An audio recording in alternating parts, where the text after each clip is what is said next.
Bonjour à toutes et à tous, très content de vous retrouver pour un nouveau podcast NBA Extra avec, comme tous les vendredis, Jacques Monclar. Salut coach. Salut Nico, bonjour, bonsoir tout le monde. On attaque ce podcast avec le retour de LeBron James. C'était mercredi, dans la nuit de mercredi à jeudi, ou de mardi à mercredi, je sais plus. Le retour de LeBron, mardi à mercredi, contre le Jazz. Les Lakers qui étaient à 10 victoires, 4 défaites sans lui, qui ont gagné du coup contre Utah. Retour plutôt convaincant, j'ai envie de dire, pour LeBron, après autant de temps sans jouer, qui a attaqué sa 23e saison NBA. Comment tu le perçois, ce retour de LeBron James, là, à court et moyen terme pour les Lakers, coach? D'abord, c'est historique, parce que 23 saisons en NBA, hommage à LeBron pour ça, quoi. La longévité du Lascar, même si là, il est touché par une sciatique. Donc, L4, L5, les fameuses vertèbres lombaires. Non, mais je trouve qu'il a fait une rentrée comme lui sait faire. C'est-à-dire que LeBron, il sait tout faire sur un terrain de basket. Et là, il s'est mis dans le groove collectif, 11 points. Il a mis dedans Exter à 3 points, ce qui d'habitude chez lui est la dernière chose qui se remet en place historiquement, quand il revenait. Et là, bim, direct, il en met. On ne peut être que respectueux de tout ça. Après, on verra, parce que sans en faire un joueur à Utah, même s'il y a des bons joueurs à Utah, c'est quand même pas une équipe qui joue un basket de haut niveau défensivement, dans l'intensité, dans tout ça. Il y a du talent, mais c'est une équipe qui joue, quoi. Je suis pas sûr qu'elle joue tout le temps pour gagner. Elle joue. Voilà, et ça sera d'ailleurs le prochain adversaire des Lakers qui vont jouer du coup à Utah lundi. Donc il y a une grosse pause pour les Lakers, mine de rien, parce que tu vois, ils ont joué du coup dans la nuit de mardi à mercredi, ils rejouent dans celle de dimanche à lundi. Ouais, c'est rare en NBA d'avoir. C'est l'inverse d'un back-to-back. Exactement, là tu as vraiment beaucoup de repos. D'ailleurs, LeBron qui expliquait récemment qu'il s'était pas mal entraîné quand même il avait beaucoup travaillé son catch and shoot pendant l'intersaison, quand il pouvait s'entraîner bien sûr, parce que justement il s'attend lui aussi à ce que son rôle change un peu avec Luka, Austin Reeves qui a pris de l'importance.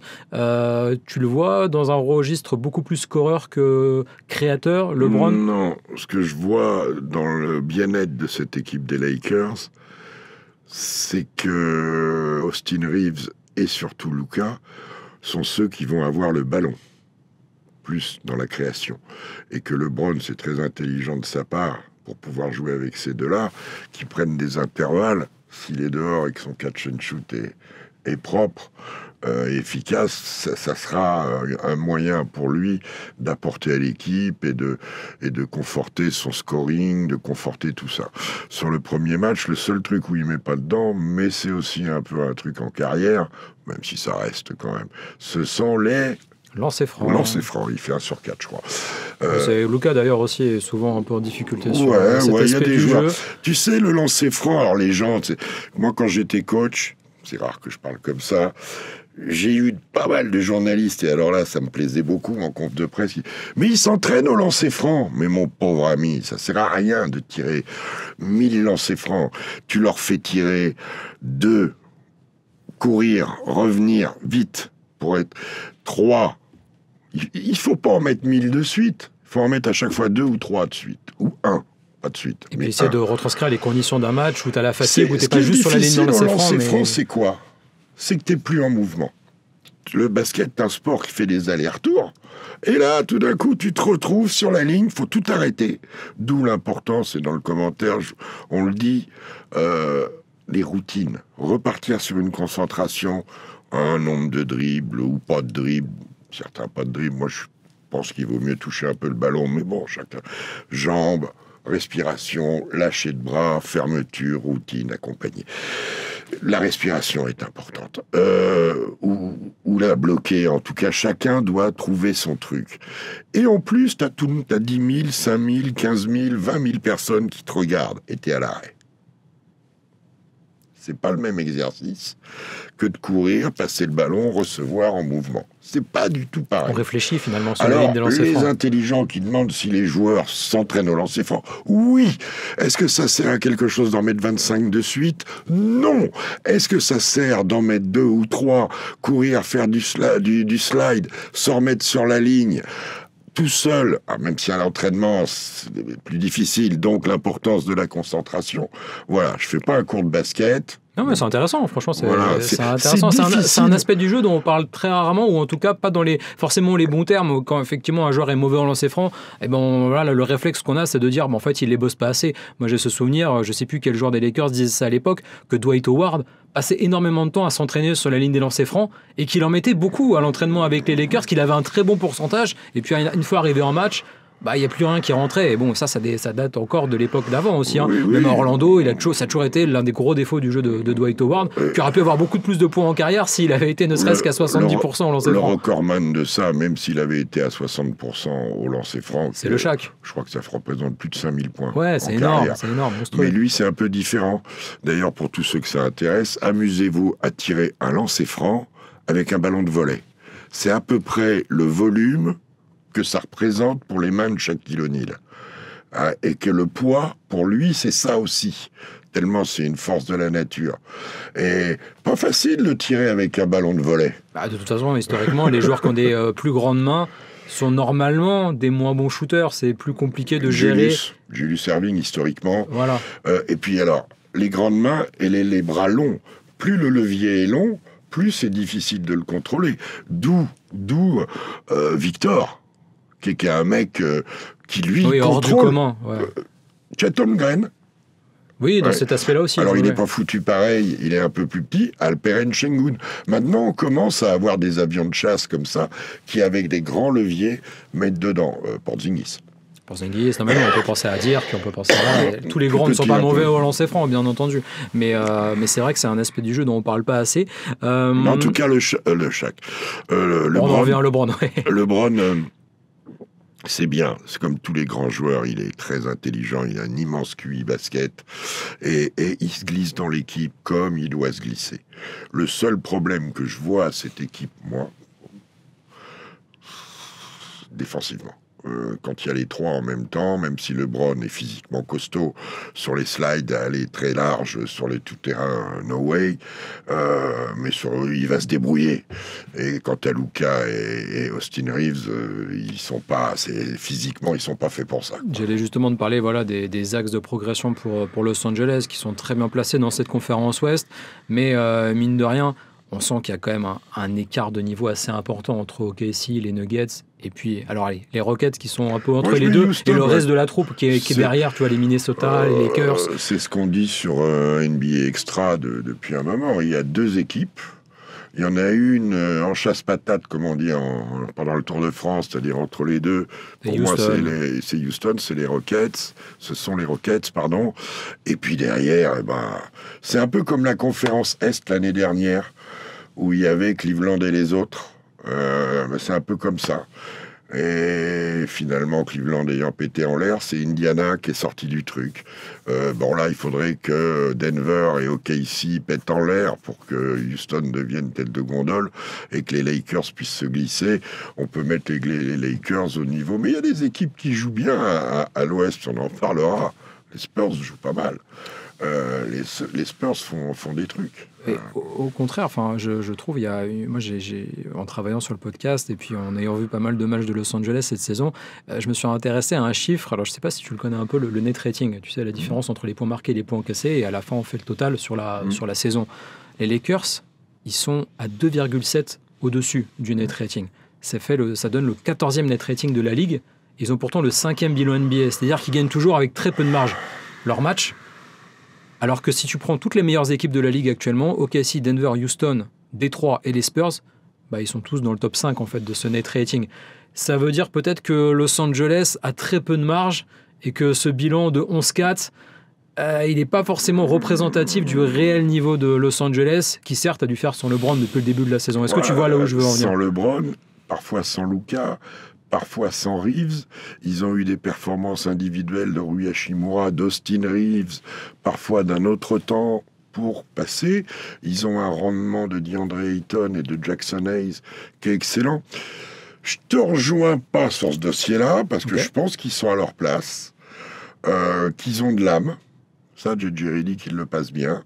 Ils ont du rythme, ils ont ceci, cela. Ils ont pris qu'une ou deux chaussettes, dont une vilaine, à la maison. Contre le Thunder. Le Thunder aussi, on en parlait la semaine dernière, ils en ont pris une belle aussi. Ouais. Ce ne sont pas les seuls. Non, c'est pas les derniers non plus. C'est pas les derniers, ouais. Mais non, je trouve que on pourra dire ça s'ils n'ont pas de blessés à Noël. On pourra juger du net rating, qui est un truc intéressant. C'est à Atlanta qu'ils ont pris, ils ont pris un éclat de 20 points, oui, notamment. Ils ont pris une belle... Mais je crois que c'était avec des équipes un peu... voilà, je crois qu'il manquait du monde à Los Angeles. C'est difficile de les juger tout le temps, tant que l'équipe n'est pas vraiment telle qu'elle va tenter sa chance jusqu'au bout. En tout cas, le début de saison des Lakers est plutôt bon.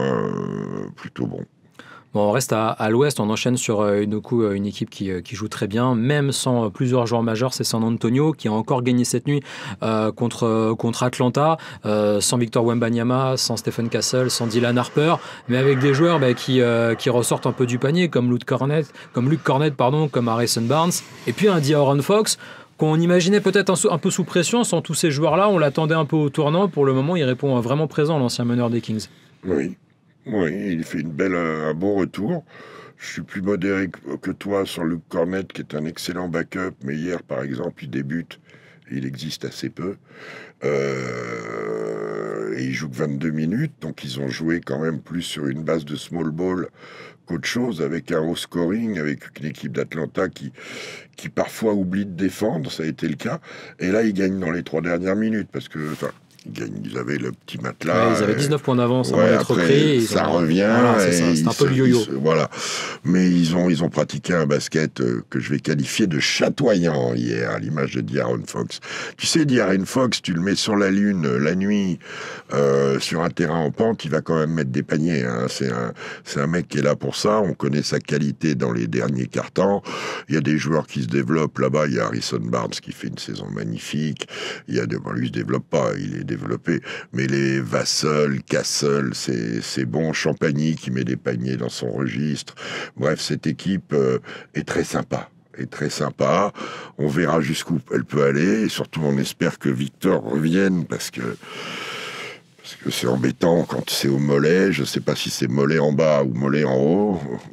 Espérons que ce soit mollet en haut. Plutôt en haut, ouais. Non, mais après, les Spurs n'ont pas l'air très inquiets sur cette blessure. On ne sait rien. Mais en même temps, il y a un double discours. C'est la grande muette. C'est le ministère de la Défense. Ah, mais si tu écoutes San Antonio, il n'y a quasiment aucun problème. Et d'ailleurs, on le voit s'entraîner. On a vu des images de lui s'entraîner. Mais en même temps, quand on te dit en NBA, tu ne joues pas pendant 3 semaines, c'est qu'il y a quand même un souci au niveau du mollet. C'est pas juste rien du tout. Parce que 3 semaines d'arrêt en NBA, c'est quand même un certain temps. C'est pas juste tu rates 2 matchs ou tu rates un back-to-back. Une lésion sur un mec comme toi ou moi ou 2 mètres, c'est pas la même que sur Victor, où ils n'ont pas de jurisprudence, ils n'ont pas de... On n'a pas de référence sur un joueur de cette taille et de cette dimension. Taille et de cette dimension. Donc tout doit sans doute être pris... comme ça. En tout cas, avec les jeunes qu'il y a, Jeremy Sohan qui est bien revenu de blessure, avec tous les gamins qu'ils ont, j'aime beaucoup Castle, moi. Le petit Harper, gaucher, à terme. Avec Victor, je comprends qu'ils construisent une salle. Hein. Il y a de belles années qui se préparent à San Antonio. Hein. Ouais, moi je trouve que... Alors évidemment, on parle beaucoup de Victor Wembanyama, mais le début de saison, Stephen Castle, qui en plus jouait dans un rôle un peu hybride, d'arrière, de meneur. Ça lui va bien. On l'a vu beaucoup porter le ballon. Alors faire des erreurs aussi, hein, mais c'est normal, il perdait pas mal de ballons à un moment. Mais il a un truc dans son jeu, c'est un joueur vraiment différent, Stephen Castle. Il est électrisant, je trouve, quand tu le vois sur le terrain.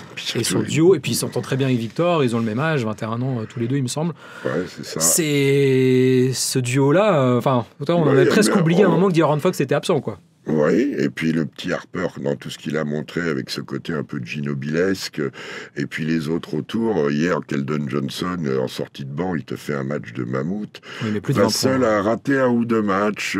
Sur les fins de match, parfois, il est gourmand, mais je trouve que depuis le début de saison, il met dedans. Moi, ça me plaît bien. Champagny dans le registre catch and shooter, et en plus, il est grand. Hein. Celui-là, c'est Julian, hein, Champagny. Ouais, tout à fait. C'est un des rares...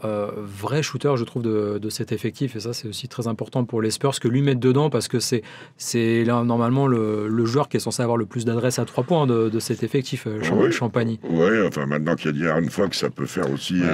Mais en plus, il fait 2 mètres. Donc c'est très intéressant. C'est comme Sam Hauser, c'est des mecs mettent dedans, ils peuvent prendre des rebonds, tu peux les glisser en 4-2 minutes, 3 minutes, tu peux faire des trucs avec eux. Enfin, moi, je trouve que les Spurs vont bien. Le Coyote est en forme aussi, je donne de ses nouvelles. Voilà, non, il y a beau temps sur le Texas, globalement, hormis à Dallas. Hormis à Dallas, ça c'est pas faux. Après un mois de compétition, la saison qui a pris vraiment pile un mois, c'était dans la nuit du 21 au 22 octobre. Est-ce que tu vois les Spurs assez forts pour rester dans ce top 6 de la conférence Ouest? Moi, je pense que oui. Je pense qu'avec les équipes qui déçoivent, entre les Clippers, les Mavericks qu'on imaginait à peu près dans ce rayon-là, les Mavs reviendront pas. Les Mavs, les Clippers ont déjà pris beaucoup trop de retard, je pense, pour espérer jouer le top 6. Tu vois, Phoenix, c'est pas sûr que ça tienne. Portland, ça se casse la gueule. Excusez-moi pour l'expression. Finalement, il y a à part, tu vois, OKC, Denver, Houston et les Lakers, voire Minnesota, il n'y a pas non plus beaucoup d'équipes qui peuvent penser finir devant San Antonio au classement. Là, je l'ai, tu vois, sous les yeux. Tu vois, t'as Phoenix, t'as Golden State. Au Golden State qui en ce moment est cramé. Je sais pas pourquoi ils ont physiquement cette. Mais je pense que Golden State a les moyens de revenir chatouiller le top 6. Il n'y a pas beaucoup de concurrents finalement pour le San Antonio pour obtenir cette qualification directe en play-off. Enfin, le but maintenant, après un mois de compétition, moi j'ai envie de te dire, San Antonio doit penser qu'il faut pas jouer le play-in et intégrer direct le top 6. Alors, à minima, comme objectif, on va dire que je pense que play-in avec avantage du terrain, c'est largement. Après, sur le top 6, il faut toujours faire attention. Les Warriors, il y a un moment où ils vont enchaîner. Portland peut retoucher un petit peu sur un bon niveau aussi, parce qu'ils perdent de pas beaucoup. Et même quand ils sont à moins 19, là, ils reviennent, ils ont la balle et ils se débrouillent pour perdre. Avec 2 fois 1 sur 2 de Jeremy Grant et puis ce panier du Vooch qui tombe du ciel de Nikola Vucevic. Et puis ils ont eu des absents aussi. Portland, Jrue Holiday a raté des matchs. Jeremy Grant aussi. Portland peut viser un play-in cette année aussi. Mais globalement, alors je ne sais pas si c'est OKC qui a assommé un peu tout le monde et Denver qui assomme un peu tout le monde. Tu sais, au début, il y a beaucoup de rencontres interconférences. Oui, tout à fait. Ce qui change aussi, c'est les équipes qui seront capables de voyager et de ramasser des victoires à Charlotte, à Atlanta, à Brooklyn, pas se faire attraper. A priori, Charlotte et Brooklyn, ça sera des déplacements plutôt faciles. Le plus facile étant Washington. Voilà, tout ça, il faut arriver à l'enchaîner, mais tu as des équipes qui vivent bien en déplacement. Historiquement, le rodéo. Oui, pour San Antonio. Le trip du rodéo, comment ils appelaient ça, le rodéo, quelque chose. C'était le moment où l'équipe se faisait. Les Warriors aiment bien ça en général, même si là, ça s'est moins bien passé. Mais on verra. Mais c'est une période révélatrice pour je suis un peu déçu. Pour les équipes de la conférence Ouest, surtout qui ont souvent des gros déplacements. De Portland, quand ils partent en road trip, quand ils vont à Miami, il faut mieux bien voyager. Ils y vont pas en bus. Ça c'est... Voilà, aller jouer Miami, qui a un poil à gratter, aller au Magic, bref, enchaîner. Mais justement, ils vont rester dans la conférence Ouest, dis-toi, les Spurs, là, prochainement, puisque ça sera Phoenix, Portland, Denver, Minnesota, Memphis, avant 2 matchs à l'Est à Orlando et Cleveland. A les moyens de revenir en play-in. Tu penses? Oui. Ok. Je le vois pas du tout comme ça, mais pourquoi pas. Si Ja Morant, là, il joue pas. Tu peux t'arrêter là. Si Ja Morant, voilà, c'est bon. Non, mais si Ja Morant, non, tu sais pas ce que je vais dire. Arrête de jouer, ne joue pas. Ne joue pas, ça ira mieux pour Memphis. Ouais. Ça, ils seront plafonnés à un certain niveau. Parce que Ja Morant, c'est le joueur supérieur. Mais en ce moment, ce joueur supérieur les met à un niveau inférieur. Donc, le coach en face, hier, il gagne de 40 pions, il y a un 39. Tu vois des mecs qui s'éclatent, tu vois les jeunes Coward et compagnie qui font des trucs. Je trouve que Memphis a peut-être les moyens de revenir en play-in. Ok. Bon, il y a une équipe qui, a priori, fera au moins les playoffs dans la conférence Est, c'est Détroit. On voulait en parler, toujours leader de l'Est, devant New York et Cleveland. 13 victoires, 2 défaites. 4 victoires d'avance sur New York. Hein. Ouais, alors, je te lance pas sur les Knicks, on reste sur les Pistons. Tout ce qui se passe corrobore un peu ce que je craignais. Tout Tout. Hier, gagné, avant-hier soir. Ouais. Merci. Pour moi, il y a faute avant. Oui, l'enroulé du meneur de Dallas, Puisque Brandon tu Williams. parles de trade de Détroit. C'est une surprise pour toi de les voir aussi bien, c'est parce dans la continuité. on pensait peut-être que le soufflet retomberait pour les Pistons, on voyait peut-être mieux le Magic, les Hawks. Cunningham est Non, c'est un Détroit qui vrai va. boss. Jalen Duran, s'il continue comme ça, il sera All-Star. Et en route pour le MIP, hein, Jalen Duran, j'ai regardé. Ah, j'en ai un autre 20 pour points. le MIP. Ah, il y en a beaucoup, mais lui, il passe de 12-10 à 20-12 points rebond. Anthony Black. Ouais, Anthony Black, il y a aussi, il y a pas mal de joueurs qui sont dans cette. Denis Avdia, il ferait un beau il n'y a MIP. pas beaucoup d'amplitude de stats. Un peu quand même, il me semble, pour l'Israélien. Moins. Mais oui, superbe. Mais, Ryan Rollins, bien sûr. Ryan Rollins, le petit Anthony Black, c'est bien aussi.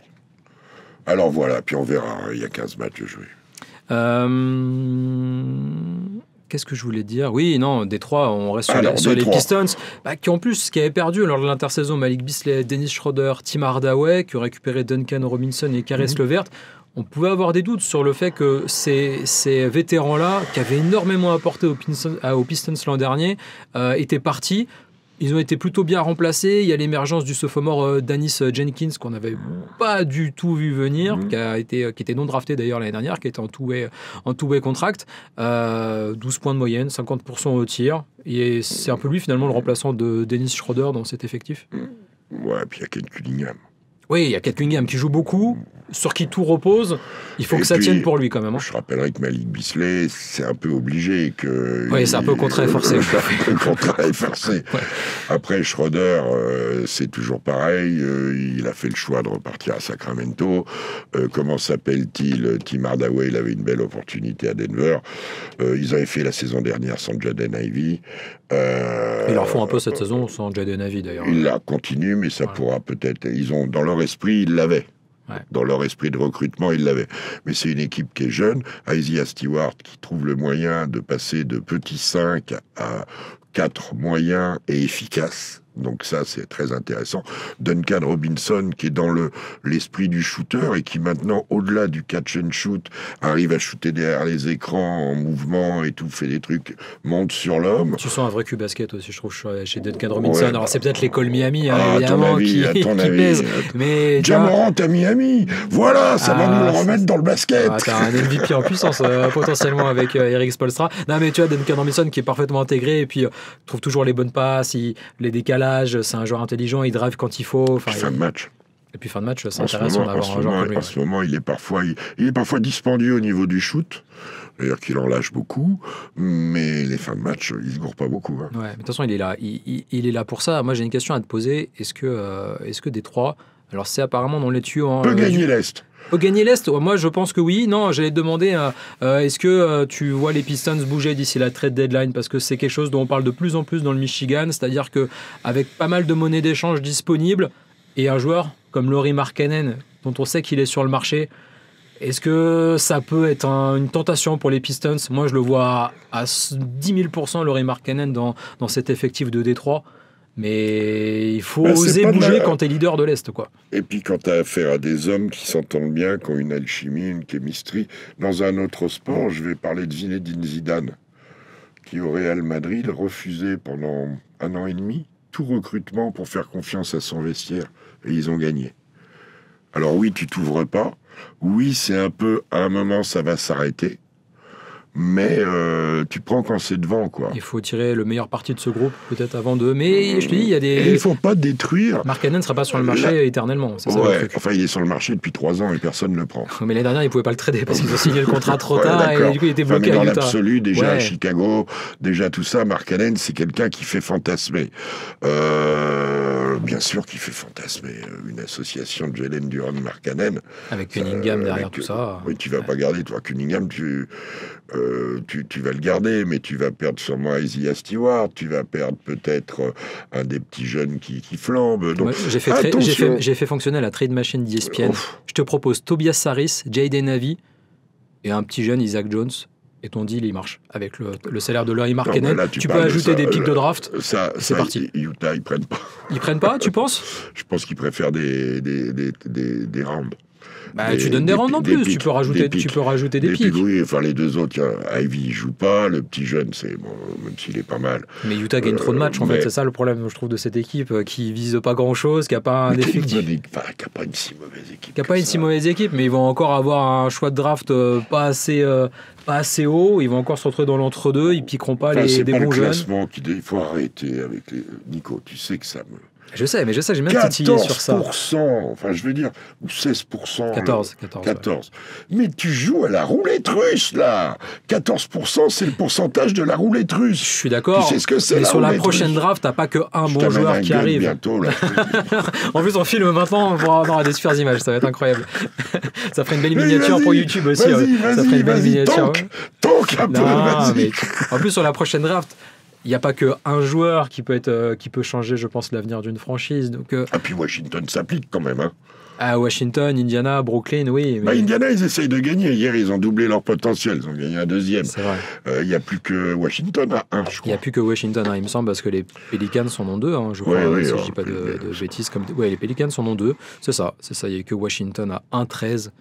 Il faudra faire un dossier un jour sur Washington. Non, j'en ai aucune envie. Parce que au moins 5 minutes. Non, mais ça me nave. En plus, on a 2 petits Français.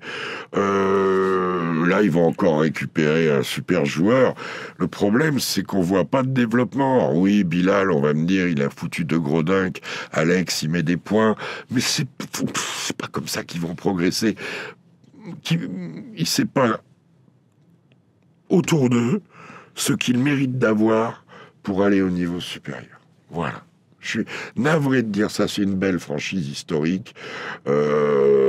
Bref, quand je vois la tête de McCollum qui joue le pauvre, qui est un joueur hyper respectable pour lequel on peut avoir une petite affection, qui est représentant des joueurs en son temps, qui est un mec bien. Et qui était une belle gâchette à Portland. Il se retrouve dans ses... Il continue de temps en temps, mais il essaye. Je vois le Corey Kispert qui mettait des paniers, qui n'en met plus. Si, il y a le petit qui est passé par Chalon, qui est suisse, là, Kishon George, que je trouve qui se développe bien. Mais... ça part de tellement loin, vers Washington, que... fait de la peine. Ouais. On termine sur une équipe qui ne gagne pas non plus beaucoup de matchs, c'est les Hornets. Je voulais juste revenir avec toi sur un peu la rumeur qui est apparue dans la soirée, information de Yahoo Sport, donc c'est un média plutôt sérieux quand même, qui explique que les Hornets songeraient à se séparer de LaMelo Ball, qui est sous contrat jusqu'en 2029, qui a joué 9 matchs cette saison, déjà des blessures pour lui. Petite stat d'ailleurs, il a joué 105 matchs de saison régulière sur les 3 dernières saisons au cumulé. Est-ce que tu penses que Charlotte devrait se séparer et tourner enfin la page LaMelo Ball, qui est dans la franchise depuis 5 ans maintenant? Je sais que tu n'es pas le plus grand admirateur de LaMelo Ball. J'ai rien contre lui. Je trouve qu'il a un talent fou, même si c'est un jeu atypique. C'est celui qui ressemble le plus à Pete Maravich. Il fait des trucs incroyables avec un shoot bizarre comme son frère. Je pense qu'il n'est pas prêt physiquement, son frangin. Et je pense que le fait que le père les ait autant poussés jeunes... Bon, l'autre, il fait du hip-hop, il fait autre chose, celui du milieu. Oui, je sais, D'Angelo. Mais après son brillant passage à UCLA, Lonzo Ball est un ordinateur sur pattes et un vrai joueur complet et tout. Mais son corps a explosé. Je pense que quand on force trop chez les gamins jeunes, on le paye après. Parce qu'on pense qu'ils sont prêts et ils sont pas prêts. Ça, c'est comme quand il fait chaud dans une salle. J'ai joué à une période où il n'y avait pas la clim. Si tu fais pas gaffe, au bout de 5 minutes, tu te dis « je suis chaud ». Non, t'es pas chaud, tu transpires. C'est différent. LeBron James aussi, il a pris un coup de chaud une fois à San Antonio, je sais pas si tu te souviens. Tu y étais d'ailleurs, toi aussi, tu as dû avoir chaud dans la salle ce jour-là. Le AC Gate. Exactement. Le AC Gate. C'était 15 jours après le Serpent Gate dans les lockers de l'adversaire. C'était quoi ça déjà, cette histoire? Il y avait des serpents dans le vestiaire des joueurs visiteurs. C'est pas mal ça. Bah, tu sais, ils changent de salle, mais là-bas, c'est après. À San Antonio, tu passes, quand il n'y a pas un train qui passe, tu sors la voie ferrée, et puis tu arrives, tu as les entrepôts Coca. Mais alors, c'est pas un petit entrepôt local. Hein, et après, tu as le AT&T au milieu de que dalle. Hein. Donc, oui, il y a quelques snakes qui étaient passés. Qui étaient passés, là. Non, je sais pas. La mélo, il représente beaucoup de choses. Alors oui, ils jouent pas assez, oui, physiquement. Ils ont deux options, soit effectivement, mais les autres sont pas dupes, hein, c'est un joueur blessé. Trader un joueur blessé, c'est toujours plus difficile. Toujours plus difficile, c'est la problématique qu'a Dallas en ce moment, plutôt. C'est-à-dire que je veux trader Anthony Davis. Ok. Il joue? Non. Ah. Mais du coup, il vaut pas grand-chose. Voilà. C'est le problème. Après, la Melo Ball est plus jeune, mais a au moins déjà un historique de blessure aussi important quasiment que bah AD. Oui. Et puis, je répète, je pense que dans son développement, on a peut-être un peu cliché sur lui. Est-ce qu'il est sérieux dans son hygiène? Ça, j'en sais rien. Je vois pas pourquoi. C'est pas l'air d'être un délinquant, même si, je veux dire, il est original avec ses tatouages, il a des goûts vestimentaires. Un garçon décalé, voilà. On va un dire petit ça. peu spéciaux, mais bon, pourquoi pas. C'est pas le premier non plus. Non, ça n'empêche pas de réussir. Non, absolument pas. Non, moi, je serais dubitatif parce que il faut jamais oublier qu'il faut des stars. Alors je sais, on va dire, ouais, moi le premier, c'est le basket qui décide, je suis d'accord. Mais regarde la fanbase, quand Luka est parti, ils n'ont pas pardonné Harrison dehors. Il y a des joueurs qui établissent un lien, et je ne sais pas si c'est le cas à Charlotte, je pense un peu quand même. Ouais, coup-ci, coup-ça. En tout cas, pour vendre des maillots, c'est mieux d'avoir la Melo Ball que d'avoir Treman. Que d'avoir Treman, Knuckle. Alors lui, chapeau quand même, hein. Chapeau, ouais. Alors on peut en reparler rapidement. Ouais, Knuckle, ça c'est le bon coup de la draft de Charlotte. Ils ont des joueurs. Moussa est un joueur Moussa Diabaté fait des choses intéressantes. Ils ont des joueurs. Khalil Brenner qui est vraiment intéressant, très intéressant. Deuxième tour, sorti de Creighton. Waouh. Il fait des trucs, de la même manière que Klingan à Portland se développe bien. On a des grands arbres là. Un peu dans ce style-là, tout à fait. Qui sont intéressants. Je trouve que la base à Charlotte, elle est pas. Quand tu vois l'effectif et ce qu'ils font sur le terrain, c'est pas horrible non plus. Aussi sulfureux soit-il, ça reste un excellent joueur. Le problème, c'est Brandon Miller en fait. Il joue jamais, il est toujours blessé, il est encore blessé au poignet. Super. À Utah, tiens, on parlait. Ace Bailey, alors il est arrivé de manière bruyante, on en avait parlé ici, et désagréable dans la ligue, mais le joueur est rempli de qualité. Hein. Là, ça a démarré, ouais. Il a quelque chose, le garçon. Donc, c'est du boulot. Faire de la Melo Ball un athlète, ça ferait de lui un top 10, voire mieux, All-NBA.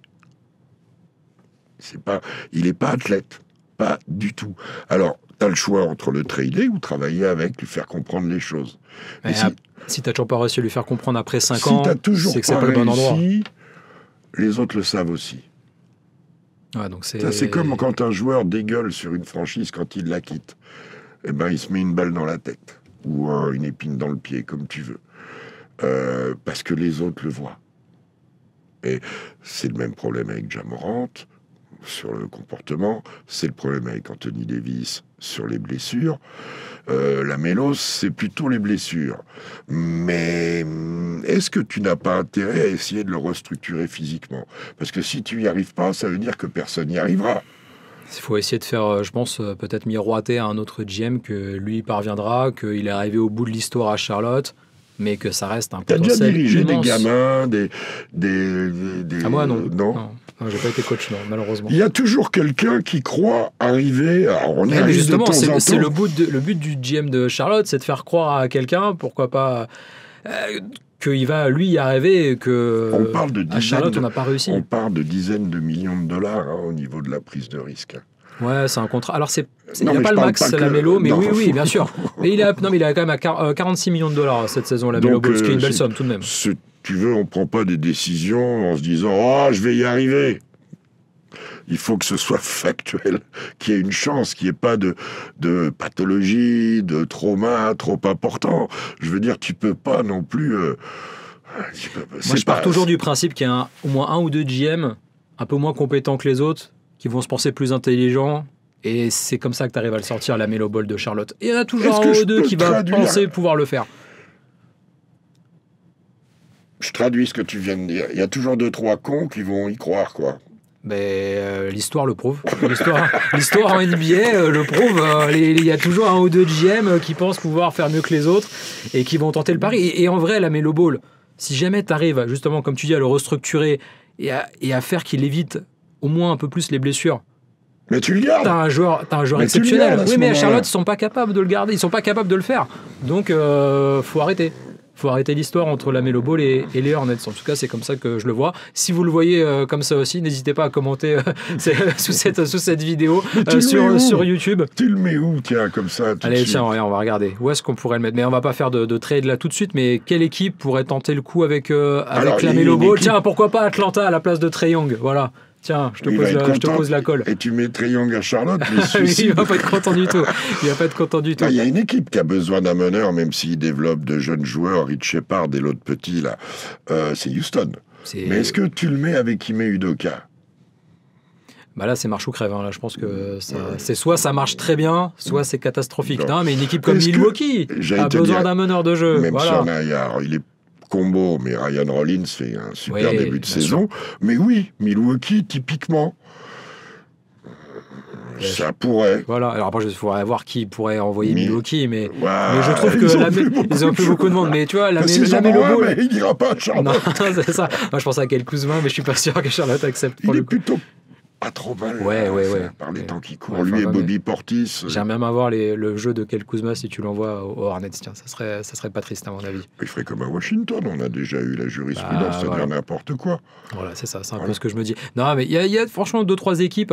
Alors, j'ai pas dit que le GM de Milwaukee était bête. Hein. Je te dis juste que je pense qu'il y a forcément une ou deux équipes qui peuvent tenter le truc. Le jour où il a laissé partir Joe Holiday. Ouais, c'était pas le bon plan, ouais. À Portland.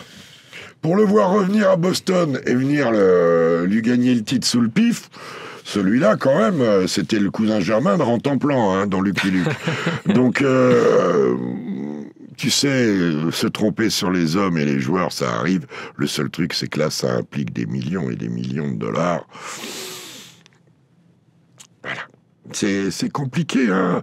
Il y a plein de joueurs. On pourrait parler de Trae Young ou Atlanta, même s'ils perdent hier. Joue pas mal, hein. Nicolas Alexander Walker est un super joueur. Dyson Daniels, là, hier, Zachary est passé à travers en attaque. Mais l'équipe tient le choc. Jalen Johnson qui hier, sur le retour de Porzingis, Quinn Snyder, il sort au Kungu du 5. Je sais que c'est Porzingis, mais l'autre, d'ailleurs, il fait un bon match en sortie de banc. Mais il était comme l'équipe avait obtenu quelque chose, quoi. Parfois, on en revient des fois, tu sais, au management un peu binaire des coachs NBA où il y a une rotation, il y a un 5 qui est installé et quoi qu'il se passe, on bouge pas le 5 à moins vraiment d'enchaîner 10 défaites d'affilée, quoi. Et c'est ça qui est un peu dommage et c'est un peu décevant, oui, pour le coup, pour Quinn Snyder de pas laisser Okongwu dans le 5 et parce que finalement Porzingis il est dans le 5 parce qu'il a le CV pour lui et il a son historique. Et quand tu es blessé, c'est toujours mieux de débuter. C'est peut-être aussi un paramètre plutôt que faire un échauffement, s'arrêter, repartir, enfin bref. Mais tu sais, il faut le savoir, les mecs qui sont à la minute, ils savent, et ça leur permet aussi de cibler leur effort. Mais il y a plein de joueurs qui ont ce passeport, et le fait est que en NBA, quand ils te remettent sur le terrain, t'es opérationnel, très opérationnel. Donc ils font confiance à ça. Mais la conférence Est, bon. Oui, c'est. On pourra en parler la semaine prochaine. Félicitations à Maxime Reynaud. Oui. 12 points. Certes, ils en prennent 39. Qui va avoir plus de temps de jeu parce que Domantas Sabonis s'est blessé au ménisque. D'ailleurs, j'ai pas trop compris. Déchirure du ménisque, mais 3 semaines d'absence. J'ai pas trop compris comment il pouvait être aussi peu à l'infirmerie avec une blessure aussi grave. Alors c'est une mini-déchirure peut-être. C'est pas une énorme déchirure. Ouais. Ils vont peut-être faire juste une arthro. Moi, sur ce type de choses, je peux en parler, j'ai joué en moins de 2 semaines. Bon, je me suis fait mal, j'avais mal, hein. Ouais. Mais tu joues. Tu joues. Après, mais en tout cas, Maxime Arnaud va avoir un peu plus de temps de jeu à Sacramento. Après, tu as 2 prothèses à droite et à gauche. Ce que j'allais dire, sur le long terme, c'est pas bon non plus de forcer comme ça sur les genoux, quoi. Tu sais, le principe même de la NBA, sur le long terme, il est dur à supporter. Et c'est là on va finir peut-être avec ça, pour encore féliciter LeBron, faire 23 saisons dans cette jungle, sur un joueur extérieur qui plus est. C'est parce que et autant slasher, qui joue autant sur son physique, les impacts, les appuis, les genoux. On pourrait rajouter autant physique lui-même. Ouais. Et travailleur. Donc, grand respect pour cette longévité, qui travestit un petit peu toutes les stats, mais grand respect pour cette longévité. On se retrouve la semaine prochaine, alors ça sera lundi avec Chris Singleton, et toi et moi on se revoit jeudi, pas vendredi prochain, jeudi, parce que vendredi il y a un match de l'équipe de France. Ouais, à Rouen contre la Belgique, et comme nous sommes diffuseurs des droits de l'équipe de France jusqu'en 2029, hors Jeux Olympiques, bien sûr, puisque ça c'est une compétition à part, ça veut dire les euros féminins, masculins, Coupe du Monde, c'est chez nous. Et Coupe du Monde, et on va rajouter les compétitions de jeunes, on sait jamais, parce qu'il y a un nouveau coach chez les U17 en équipe de France, ça peut être intéressant de voir son premier match. Tony Parker. Ouais, je me disais, mais de qui il parle? Comment je peux connaître le coach U17? Mais oui, c'est Tony Parker, bien sûr. Je les connais, les coachs. C'est moi, celui-là, je l'avais. Merci à toutes et à tous. Et puis, si vous avez des commentaires, des questions, voilà, des affirmations aussi, n'hésitez pas à commenter sous la vidéo YouTube. Si vous n'êtes pas d'accord avec Jacques Monclar, n'hésitez pas à le dire et je lui ferai parvenir vos réflexions. On pourrait d'ailleurs débattre, sans être un amoureux éternel de tous les gens. Je lis beaucoup de choses sur le fait que Tony... Alors, juste 2 secondes. Vas-y. Quand un mec est athlète de haut niveau, s'il a en plus le BE1, ce qui devait être le cas, parce qu'en général on le fait passer, les athlètes de haut niveau ont le droit à accéder à ce qui s'appelle le DES, diplôme d'entraîneur supérieur, qui est une formation fédérale qui dure 1 an, ce que fait Tony en ce moment, et après on est coach. Officiellement, on peut coacher des pros. Voilà, juste pour dire ça. Certes, c'est... on saute quelques étapes, c'est ce que tu expliques en fait. On saute quelques étapes. Le brevet de secourisme, il y a du temps après le premier niveau. C'est en basket comme en football, hein, d'ailleurs. Enfin, comme dans tout, c'est à peu mais près, simplement, ils ont des accès. France, ouais. Les anciens joueurs qui n'ont pas pu non plus faire que de la prépa, ils ont autre chose à foutre pendant leur carrière, même si, bon, ça peut se faire en candidat libre. À mon époque, c'est comme ça que j'avais fait. Mais...